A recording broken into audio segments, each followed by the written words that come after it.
The motion is seconded, Speaker, and I didn't think we'd get to this stage, but this is where we've got to. We've got to the fact that the Prime Minister now is as hopeless and hapless as the previous Minister for Immigration. As a matter of fact, they are peas in a pod. If you think about what's happened and the track record of both now, they're exactly the same. The former Minister for Immigration let 152 detainees out on the street and then came into this place and said they had all been issued with visas and had conditions placed on them. And then what did we find out down the track? Oh, that hadn't happened.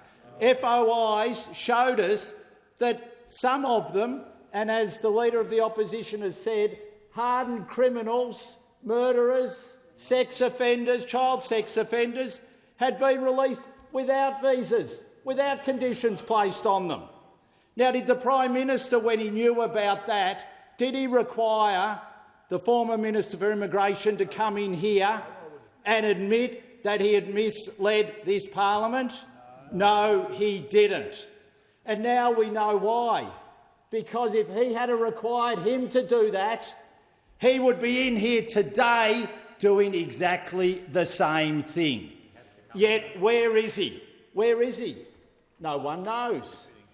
And what has he been accused of? It's not just misleading the parliament in some form which is sort of irrelevant. What he's done is he's misquoted the Director-General of ASIO. The Director-General of ASIO.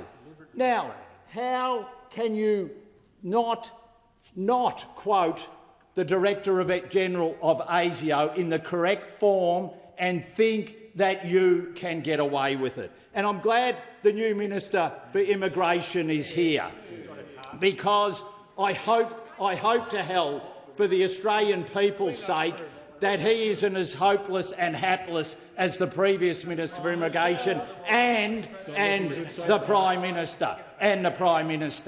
Now let's look at what the Prime Minister has done. He was asked a very, very simple question which goes to the number one priority of this government. Was everyone who came into this country from the Gaza war zone properly given a security check? Every single one of them.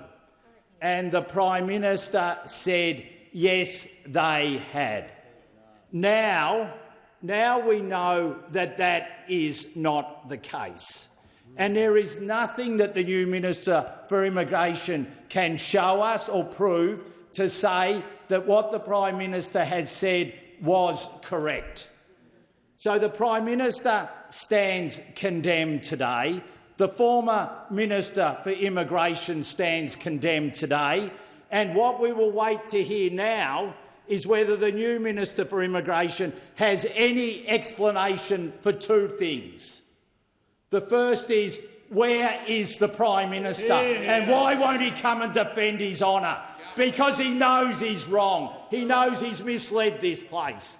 And the second thing we want to hear from the Immigration Minister, the new Immigration Minister, is what was done to make sure that Australians are going to be kept safe from the people that have come in from the Gaza war zone. Because if we don't hear answers to those two things, then you might as well not get up and say anything. And the other thing which will be very interesting to see is you're going to be here defending the Prime Minister. You're going to be here defending the Prime Minister. Presumably.